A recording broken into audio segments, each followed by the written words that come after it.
A corporate CEO stands trapped in her own building's elevator. No signal, no security, no way out. The emergency intercom crackles to life from the basement, and the voice on the other end belongs to the single father she fired hours earlier in front of his 8-year-old daughter. He's packing his tools to leave forever. He could walk away and let her spend the night in darkness. But if he stays to save her, he'll miss another night with his child. The elevator doors close. He has to choose. The kitchen smelled like burnt toast and strawberry jam. Ethan Cole stood at the counter, spreading peanut butter across bread with the mechanical precision of someone who'd done this 1,000 mornings in a row. His daughter sat at the small table by the window, swinging her legs that didn't quite reach the floor yet, humming something she'd learned at school. "Dad, are you coming home early today?" Ethan glanced at Lily. She had his dark hair and her mother's habit of asking questions she already knew the answer to. He slid the sandwich onto a plate and brought it to her. "I'll try, sweetheart." "You always say that." He sat down across from her. "I know." Lily took a bite and chewed slowly, watching him with those big brown eyes that made lying impossible. She reached beside her chair and pulled out a folded piece of construction paper. She unfolded it carefully and held it up. It was a crayon drawing of a tall building with windows like a checkerboard. At the bottom, a stick figure man stood next to what looked like an elevator. Above him, in shaky letters, "My dad is a hero." Ethan felt something tighten in his chest. He took the drawing and studied it like it was the most important document he'd ever seen. "This is really good. Lil, you can take it to work if you want," she said. "So you remember I'm waiting." He folded it carefully and slipped it into his jacket pocket. "I won't forget." But he knew he would be late again. He always was. The basement of the Apex Tower smelled like machine oil and decades of neglect. Ethan descended the concrete stairs into the mechanical room where the building's veins and arteries lived. Pipes groaned overhead. Fluorescent lights flickered. He set his toolbox down beside the main elevator control panel and opened his maintenance log. Another technician was already there. A younger guy named Marcus who spent most shifts scrolling through his phone. "System's acting up again," Marcus said without looking up. "Same as last week." Ethan pulled open the panel door and examined the wiring inside. Frayed insulation, corroded contacts. The whole system was 3 years overdue for replacement, but every budget proposal he'd submitted had been denied. He made a note in the log with the date. Monday, December 8th. "They keep cutting maintenance costs," Marcus said. "One of these days, something's gonna give." Ethan didn't respond. He just pulled on his work gloves and got to work. 25 floors above him, Rachel Whitmore stood at the head of a glass conference table surrounded by executives in tailored suits. A presentation glowed on the screen behind her. Projected savings, efficiency metrics, quarterly targets. She clicked to the next slide. "We're cutting operational expenses by 15% across the board," Rachel said. Her voice had the kind of sharpness that made people sit straighter. "That includes building services, maintenance, administrative overhead." A man in his 50s raised his hand. "Rachel, the facilities team has been requesting a system upgrade for the elevators. If we delay that further," Rachel cut him off. "I don't pay for things that seem important. I pay for results. If the elevators are still running, they're fine." Her assistant, a nervous woman named Emily, leaned forward. "But the maintenance reports show... The reports show expenses I don't want to see again." Rachel clicked to the final slide. "This company didn't get to where it is by spending money on maybes." Meeting adjourned. The room emptied quickly. Rachel gathered her tablet and walked toward the door, already mentally 3 steps ahead into her next meeting. She didn't notice Emily exchange a worried glance with the facilities director as they left. By late afternoon, the lobby was quieter. Ethan was crouched beside the standard elevator, the main passenger lift that serviced all floors, tightening a loose panel. The mechanism inside rattled when it moved, a sound that shouldn't be there. He'd flagged it twice in his reports. Nothing had been done. The glass doors at the front of the building swung open. Ethan didn't look up, but he heard the sharp click of heels crossing the marble floor. He knew that sound. Everyone in the building did. Rachel Whitmore emerged from a side hallway, phone pressed to her ear, talking rapidly about contract negotiations. She walked straight toward the standard elevator and stopped short when she saw the panel open and a man in coveralls kneeling in front of it. "Excuse me," Rachel said. Her tone wasn't a question. Ethan glanced up. "It'll be another 10 minutes. "I don't have 10 minutes. The mechanism's unstable. If I don't finish this now, the elevator could stop between floors." Rachel's jaw tightened. She considered the VIP elevator across the lobby, but it had been acting up all week. At least this one was being worked on. She looked at Ethan like he'd just told her the sky was optional. "How long have you worked here?" 7 years. 7 years and you still can't handle a basic repair without disrupting the entire building? Ethan straightened slowly. "This isn't basic. The system's overdue for replacement. I've submitted 3 reports. I don't care about your reports. I care about getting to my office." A small voice spoke up from behind a lobby column. "Dad?" Ethan turned. Lily stood near the entrance, her backpack hanging off one shoulder. The security guard must have let her wait inside because of the rain that had started falling outside. She was holding her school bag with both hands, staring at the woman in the expensive suit who was yelling at her father. Rachel followed Ethan's gaze and saw the child. Her expression didn't soften. If anything, it hardened. "You brought your kid to work?" "She's waiting for me to finish," Ethan said quietly. "I'm almost done." Rachel turned to face him fully now. Her voice dropped, but it didn't lose its edge. It gained something worse, coldness. "Let me be very clear. This company doesn't need people who make excuses. It needs people who do their jobs without causing problems." She gestured toward Lily, then back at Ethan. "You're fired. Effective immediately." The lobby went silent. Even the hum of the ventilation system seemed to stop. Ethan stared at her, his hands still holding the wrench. Lily's eyes went wide. "Pack your tools and leave," Rachel said. She stepped around him, pressed the call button for a different elevator, and waited. When the doors opened, she stepped inside without looking back. Ethan stood there for a long moment. Then he knelt down, closed the panel loosely, and picked up his toolbox. Lily ran over to him, her face crumpling. "Dad, what happened?" He put a hand on her shoulder. "Come on, sweetheart, let's go home." They walked out into the rain together. Lily clutched the drawing she'd made that morning, the one that said her dad was a hero.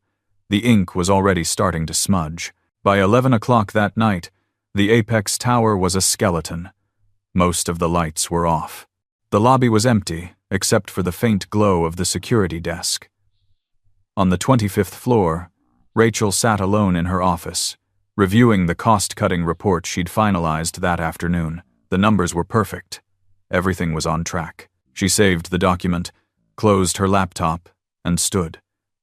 The building was silent in a way that felt uncomfortably complete. She preferred the hum of activity, the controlled chaos of a workday. This emptiness made her aware of how high up she was. Rachel locked her office and walked to the standard elevator. The VIP elevator had an out-of-order sign taped to it. Maintenance hadn't finished the work before leaving. She pressed the button for the standard elevator and waited. The doors opened smoothly. She stepped inside, pressed the button for the ground floor, and leaned back against the mirrored wall as the doors closed. The elevator descended. 17, 16, 15, then it lurched. Rachel grabbed the railing. The lights flickered once, twice, and went out. Emergency lighting kicked in, dim and yellow. The elevator stopped moving. She pressed the ground floor button again. Nothing. She pressed the door open button. Nothing. Rachel pulled out her phone. No signal. She stared at the screen, watching the bars stay stubbornly empty. The elevator was a dead zone. It always had been in the older parts of the building. She pressed the emergency call button on the panel. A crackling sound came through the speaker. Then silence. She pressed it again. "Hello? This is Rachel Whitmore. I'm stuck in elevator 1. Can anyone hear me?" Static. Then nothing. She pressed it a third time, harder. "Is anyone there?" The silence pressed in around her. The yellow light made shadows that moved when she did. She could feel her heartbeat in her throat. The air suddenly felt thinner. Rachel pressed the button again and again, her thumb jamming it down. "Someone answer me, please." In the basement, Ethan was alone. He'd come back after putting Lily to bed with their neighbor, Mrs. Morrison. He told himself he was just picking up the last of his tools. That was the reasonable explanation. The real reason was harder to name. He couldn't leave the building knowing the standard elevator wasn't properly secured. It wasn't about Rachel. It wasn't even about the job anymore. It was about the work itself. He was packing his toolbox when the control panel beeped. A red light flashed on the display. Elevator 2. Emergency signal. Ethan walked over and looked at the monitor. The elevator was frozen between floors 18 and 19. The camera feed showed a single occupant, Rachel Whitmore. The intercom crackled. Her voice came through, tight and controlled, but with an edge he hadn't heard before. "Is anyone there? Please respond." Ethan stood in front of the panel. His hand hovered over the intercom button. He could call the emergency repair service. They'd get here in 6, maybe 8 hours. That was protocol. He could leave right now, and by morning, someone else would handle it. His daughter's drawing was still in his jacket pocket. He could feel it there, folded and slightly damp from the rain. Rachel's voice came through again, quieter now. "Please, anyone." Ethan pressed the intercom button. "This is Ethan. I'm in the mechanical room. Stay calm. I'm coming to get you." There was a long silence on the other end. Then Rachel's voice came back, confused and almost disbelieving.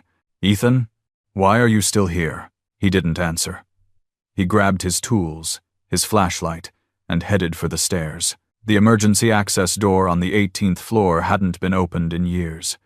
Ethan had to throw his shoulder against it twice before the hinges gave way with a metallic groan.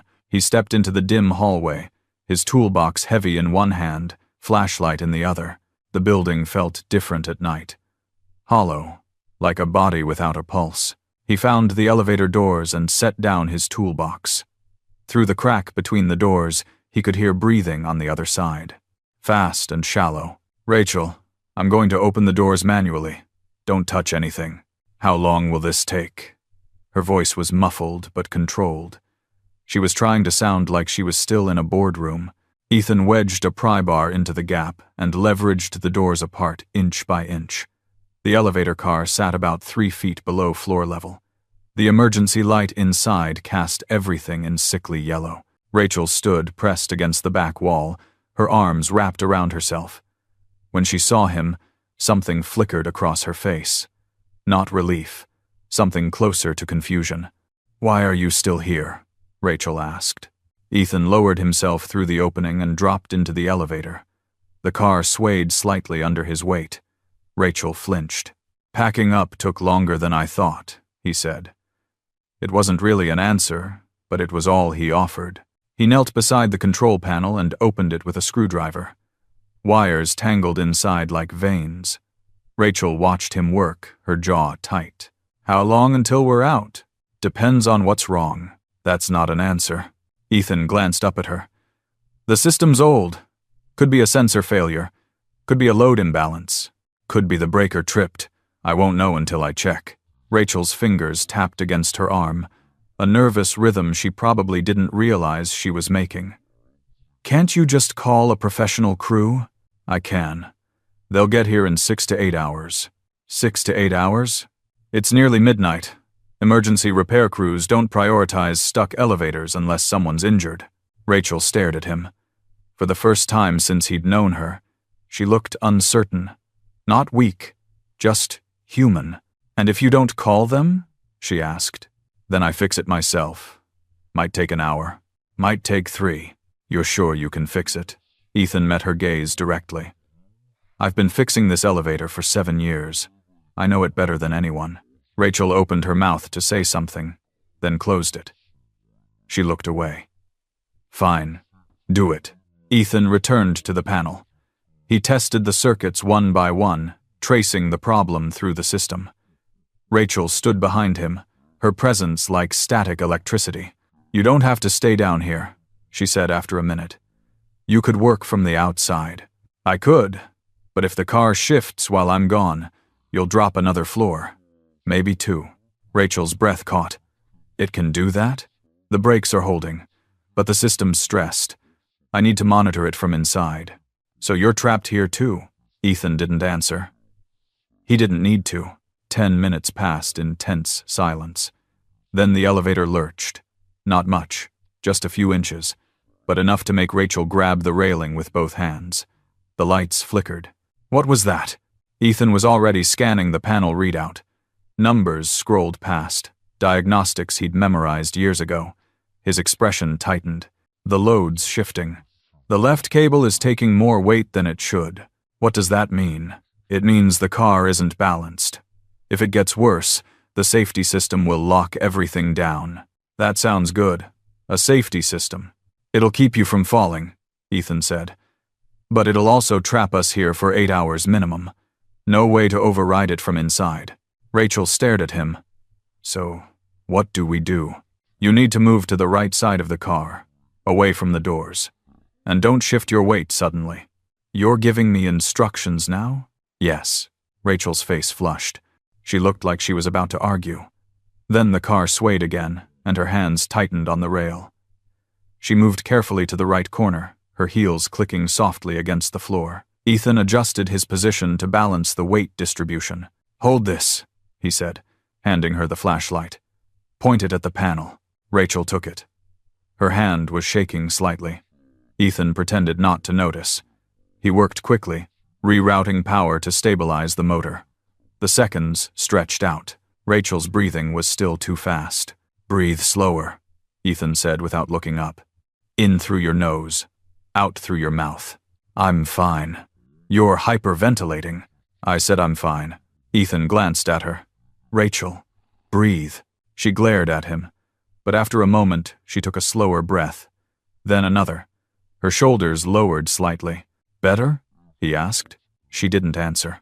Ethan finished the bypass and closed the panel. Okay, the system needs 15 minutes to reset. After that, I can try moving us to a stable floor. 15 minutes. Yeah.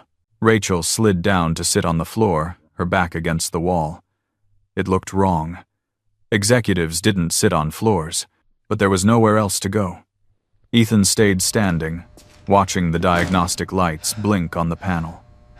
He set the flashlight upright on the floor between them, pointing at the ceiling to diffuse the light. The silence filled the small space between them. Why didn't you answer when I asked why you're still here? Rachel said finally. Ethan kept his eyes on the panel. Does it matter?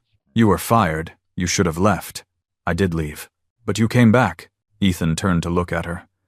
The elevator wasn't properly secured. I couldn't leave it like that. That's not your responsibility anymore. Maybe not. Rachel studied him. So you came back to finish a job you weren't being paid for a building that just fired you. Something like that. That's insane. Ethan almost smiled. Probably. Rachel looked away. I don't understand you. You don't have to. Another silence. The elevator creaked softly. Rachel wrapped her arms around her knees. She looked smaller than she had in the lobby. Younger. How long have you been doing this? She asked. Maintenance work. 12 years. 7 of them here. And before that, engineering degree. Worked in construction for a while. Then I needed something with stable hours. He didn't elaborate. He didn't need to. She'd seen Lily. Rachel nodded slowly. Your daughter. She was in the lobby today. Yeah. How old is she? 8. And her mother? Ethan's jaw tightened. Not in the picture. Rachel seemed to realize she'd crossed a line. She looked down at her hands. I'm sorry. It's fine. No, I mean for today. For what I said in front of her. Ethan didn't respond right away. He checked the diagnostic panel again, buying himself time. You said what you thought needed to be said. I was angry. That meeting didn't go the way I wanted, and I took it out on you. You were doing your job. My job isn't to humiliate people. Ethan looked at her directly. Then why did you? Rachel met his eyes.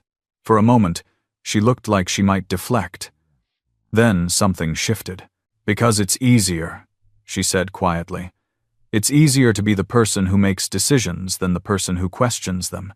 It's easier to be angry than to be wrong. The emergency light flickered. Once. Twice.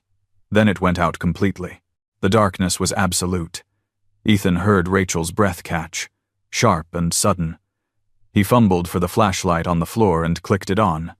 The beam cut through the black, harsh, and unsteady. "It's okay," Ethan said. "Just the backup battery dying. I've got this." But Rachel wasn't listening. Her breathing had gone ragged. She pressed herself tighter against the wall, her hands gripping her knees so hard her knuckles went white. "Rachel." She didn't respond. "Rachel, look at me." She shook her head.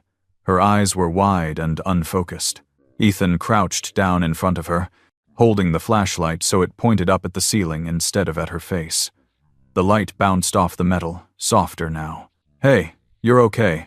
I'm right here." "Turn it back on," Rachel whispered. "Please, turn the lights back on." "I can't. The system's down. But I've got the flashlight. It's not going anywhere. I can't do this." Her voice cracked. Ethan had never heard her sound like that. Vulnerable. Afraid. "Yes, you can," he said. His voice was steady, deliberate. "Breathe with me. In, out. In, out," Rachel tried. Her breath stuttered and caught. She was shaking now. "It's just dark," Ethan said. "That's all it is. Just an absence of light. It can't hurt you. You don't understand." Her words came fast, tumbling over each other. "When I was a kid, my father used to lock me in the closet when I misbehaved. Hours sometimes. In the dark, I couldn't see anything, couldn't hear anything. Just me and the walls, and nothing." Ethan's chest tightened. He didn't say anything. He just waited. "I swore I'd never feel that way again," Rachel continued. Her voice was barely above a whisper now. "I'd never let anyone make me feel small or powerless or invisible. I'd always be in control. Always." "Is that why you run things the way you do?" Rachel let out a bitter laugh. "I run things the way I do because it works. Because control means safety. Because if I'm the one making decisions, no one can lock me in the dark again." Ethan adjusted the flashlight so the beam stayed steady on the ceiling. "You're not in a closet, Rachel. You're in an elevator, with someone who's not going to leave you alone in the dark." She looked at him then. Really looked at him. Her eyes were wet. "Why?" she asked. "After everything I did to you today, why are you still here?" Ethan sat down across from her, his back against the opposite wall. "Because nobody deserves to face their worst fear alone. Not even you." Rachel closed her eyes. A tear slipped down her cheek. She wiped it away quickly, like she was ashamed of it. "I don't know how to not be in control," she said. "Then don't be. Just for a little while. Let someone else carry it." She opened her eyes and studied his face. "I don't know if I can." "You already are." They sat there in the dim light, the elevator silent around them. For the first time, Rachel's breathing started to even out. It was nearly 1 o'clock in the morning when Ethan's phone buzzed in his jacket pocket. He pulled it out and saw Lily's name on the screen. The signal was weak, but the building's internal network sometimes reached this high, though unreliably. He answered quickly before it dropped. "Hey, sweetheart." Lily's voice was small and worried. "Dad, why aren't you home yet?" Ethan glanced at Rachel, who was watching him. "I'm still working, Lil." Something came up. "But you got fired. Why are you still working?" He rubbed his forehead. "It's complicated. Are you okay?" "I'm fine. I promise." There was a long silence on the other end. Then Lily said, "Dad, I know you got fired because of me. Because I was there." "No, Lily, no. That wasn't your fault. But if I hadn't been waiting in the lobby, it wouldn't have mattered." Ethan's voice was firm. "What happened wasn't because of you. It was because someone made a choice.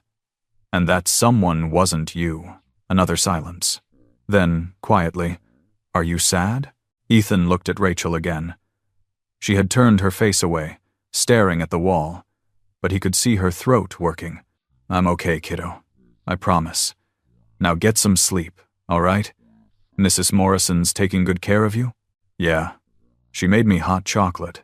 "Good. I'll see you in the morning. I love you, Dad. I love you too. The signal flickered, and the call dropped. Ethan slipped the phone back into his pocket. When he looked up, Rachel was watching him with an expression he couldn't quite read. She thinks it's her fault, Rachel said. It's not, but she was there. She saw what I did. She saw you make a choice. Just like I'm making a choice right now. Rachel's throat worked. You should go. Leave me here and call the emergency crew. Go home to your daughter. The crew won't get here for 6 hours minimum. You'd be stuck in the dark the whole time. I can handle it. Can you? Rachel looked away. She didn't answer. Ethan pulled his phone out again. The signal was gone now, but he typed a quick message to Mrs. Morrison, hoping it would send when the connection returned. Need to stay late. Can Lily sleep over? We'll pick her up in the morning. Thank you. He showed Rachel the screen. I'll send this when I get signal again. It's handled. You didn't have to do that. Yeah, Ethan said. I did. Rachel's eyes filled again. She looked at the ceiling, blinking hard. I don't understand why you're being kind to me. Because you're a person. And people shouldn't have to be alone in the dark. She wiped her face with the back of her hand. I really am sorry. For today, for your daughter, for all of it. I know. I'll fix it. When we get out of here, I'll fix everything. I'll get you your job back. The elevator shuddered violently. The flashlight toppled over. Ethan grabbed it and swung the beam toward the control panel. Sparks flew from the open wiring. The smell of burnt plastic filled the air. What's happening? Rachel's voice pitched higher. Ethan was already moving, pulling the panel open wider. The main circuit board was smoking. He grabbed a screwdriver and disconnected the power leads. The sparks stopped, but the damage was done. The control board's fried, Ethan said. His voice was calm, but his hands moved fast. The system just went into full lockdown. What does that mean? Ethan turned to face her. It means I can't reset it from inside.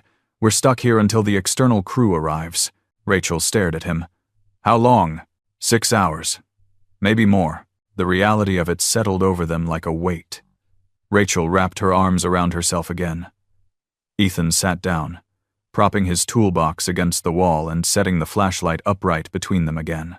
I'm sorry, he said. Rachel laughed, but there was no humor in it. You're apologizing to me?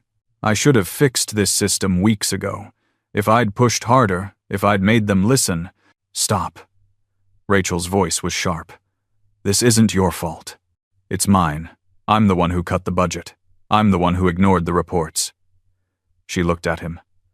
I'm the one who put us both here. Ethan didn't argue. They both knew she was right. The hours ahead stretched out like a dark road with no end in sight. Time moved differently in the darkness. Ethan kept the flashlight pointed at the ceiling to preserve the battery. The beam had grown weaker, casting shadows that moved when neither of them did. Rachel sat with her knees pulled up, her head resting against the wall. Her eyes were open, but they looked distant.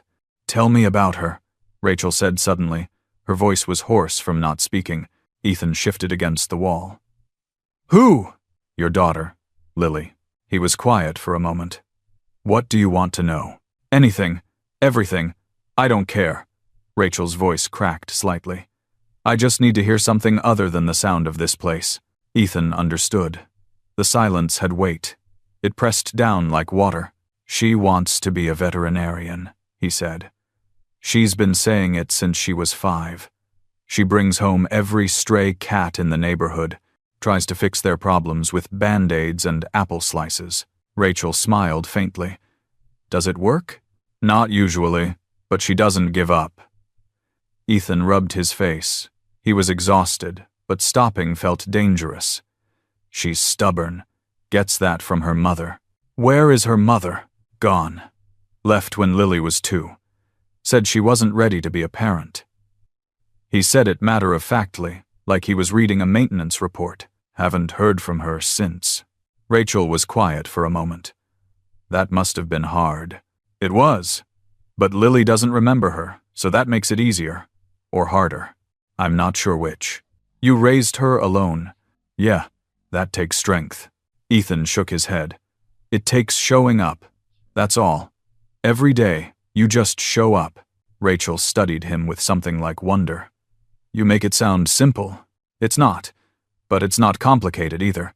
You just do what needs doing. She pulled her jacket tighter around herself. The temperature had dropped as the hours dragged on. The building's heating system didn't reach into dead elevators. I don't have kids, Rachel said. Never wanted them. I always thought they'd slow me down. Make me weak. They don't make you weak. They make you careful. What's the difference? Weak is when you can't act. Careful is when you think before you do. Rachel considered that. I've never been careful. I've just been fast. I noticed. She laughed quietly. It was a tired sound, but real. You're good at this, you know. Keeping someone calm. Had practice. Lily used to have nightmares. I'd sit with her until she fell back asleep. Sometimes that took hours. Did you ever fall asleep? No. I stayed awake. Why? Ethan met her gaze. Because she needed me to. Rachel's eyes filled again. She wiped at them quickly, almost angry at herself. I'm not usually like this. Like what? Emotional. Vulnerable. Weak. You're not weak, Rachel. You're human. She shook her head. I don't get to be human. CEOs don't get to cry in elevators. Says who? Says everyone? Says the board, the shareholders, the competitors waiting for me to slip. Her voice rose slightly. Says every man who ever told me I'd never make it because I was too soft or too hard or too something. Ethan didn't interrupt. He just listened. I spent 20 years building walls, Rachel continued.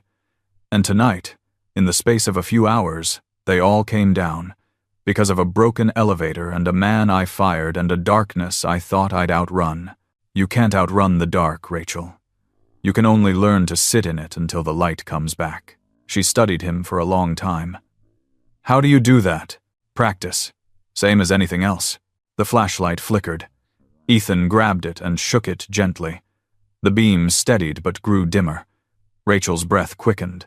Ethan, it's okay. It's just the battery. We've still got time. How much time? He checked his watch.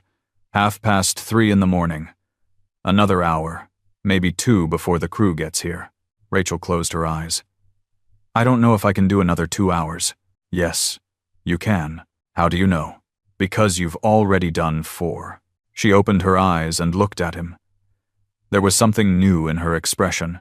Respect, maybe, or trust. Ethan wasn't sure which. You should have left, Rachel said softly. You should have gone home to your daughter and let me figure this out alone. But I didn't. Why not? Ethan thought about it. Really thought about it. Because someone needed help, and I could give it. That's all it ever is. Rachel's throat worked. That's not all it is. You sacrificed your time with your daughter for someone who treated you like you didn't matter. Everyone matters, Rachel. Even when they forget it. She looked away. I forgot it. I forgot that the people keeping this building running were people. I saw numbers and budgets and efficiency reports. I didn't see you. I know. And you helped me anyway. Yeah. Why? Ethan met her eyes. Because that's who I am. And because maybe, if someone shows you kindness when you don't deserve it, you remember what kindness looks like. Rachel's face crumpled. She covered it with her hands. Her shoulders shook. Ethan didn't move to comfort her. He just sat there, giving her space to break in private. When she finally lowered her hands, her face was blotchy and wet, but her eyes were clearer. When we get out of here, she said, her voice steadier now. I'm going to fix this. All of it. The building, the maintenance budget, your job, everything. You don't have to. Yes, I do. Not because you saved me. Because you were right. I was wrong. Ethan nodded. Okay. You believe me. I believe you mean it right now. Whether you'll still mean it tomorrow is something we'll find out tomorrow. Rachel almost smiled. Fair enough. At 3:45 in the morning, Ethan found the solution. It came to him suddenly, the way answers sometimes do after hours of sitting with a problem. The backup power system. If he could bypass the fried control board and connect directly to the emergency motor, he might be able to manually lower the elevator to the nearest floor. "It's risky," he told Rachel. "If I connect the wrong wires, we could short the whole system. Or drop. What are the odds?" 60-40 in our favor. Rachel laughed. It sounded half hysterical. "Those are terrible odds. They're the only odds we've got." She looked at him, then at the walls closing in around them, then back at him. "Do it." Ethan opened his toolbox and pulled out wire strippers, electrical tape, and a small voltage tester. He worked slowly, double-checking each connection. His hands were steadier than he felt. Rachel watched without speaking. The only sound was the soft click of metal on metal and their breathing. "How did you learn to do this?" Rachel asked. "Engineering school, then 12 years of fixing things that broke. Did you ever want to do something else?" "Sure. Everyone wants to do something else when they're 20. But life happens, and you end up where you're needed. Do you regret it?" Ethan thought about Lily's drawings taped to their refrigerator, the way she waited for him by the window every night. "No, I don't." He connected the final wire. The motor hummed to life. The elevator shuddered. "Hold on," Ethan said. The car dropped 6 inches. Rachel gasped and grabbed the railing. Then the descent smoothed out. Slow, controlled, floor by floor. 17, 16, 15. The car stopped at the 15th floor. Ethan manually released the door locks. The doors slid open. Fluorescent light from the hallway spilled in, harsh and beautiful. Rachel stepped out on shaking legs. She made it 3 steps before her knees gave out. She sat down hard on the hallway floor, her back against the wall. Ethan climbed out after her, his toolbox in one hand. He sat down next to her. They didn't speak. They just sat there, breathing air that didn't taste like metal and fear. The emergency crew arrived at 6 o'clock in the morning. By then, Rachel had called her assistant and explained the situation. The building was already buzzing with activity by the time the paramedics checked them both over. No injuries, just exhaustion.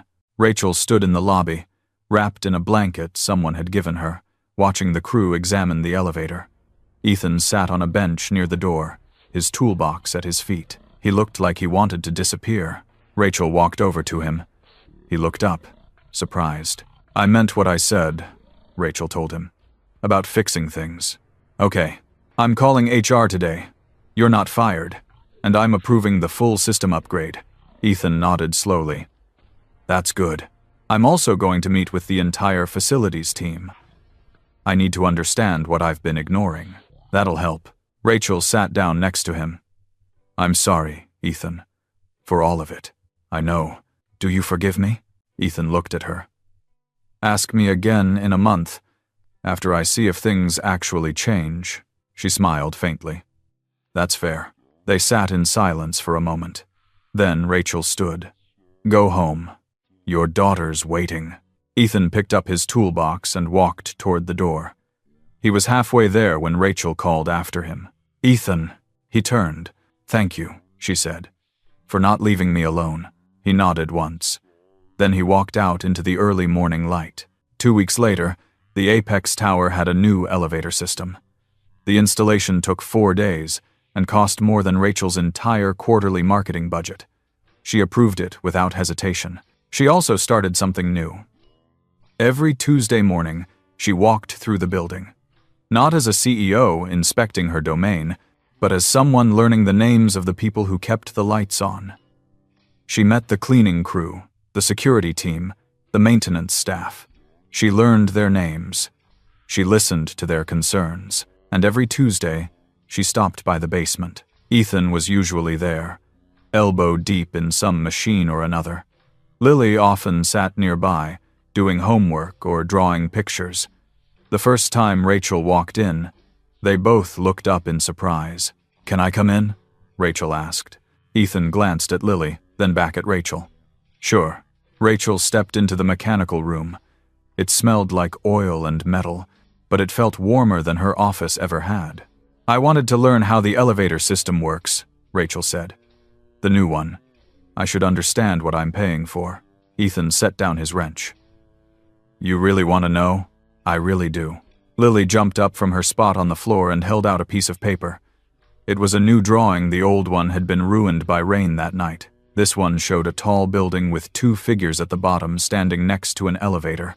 One wore a suit, one wore coveralls. Above them, in careful letters, "People who fix things." Rachel took the drawing. Her eyes stung. She knelt down so she was eye level with Lily. "This is beautiful," Rachel said. "Can I keep it?" Lily nodded enthusiastically. "You're nice now. Like my dad." Rachel glanced at Ethan. He was watching her with that steady, quiet expression she was starting to recognize. Not judgment, just observation. "Your dad taught me something important," Rachel said to Lily. "He taught me that sometimes the people who help us the most are the ones we don't see, until we need them." Lily smiled. "My dad's a hero." Rachel looked at Ethan. "Yeah, he is." The elevator doors closed somewhere above them, a soft mechanical sound that meant everything was working the way it should. Rachel stood and followed Ethan to the control panel. He explained the system piece by piece. She listened, really listened. And for the first time in 20 years, Rachel Whitmore understood that leadership wasn't about standing above people. It was about standing beside them, especially in the dark.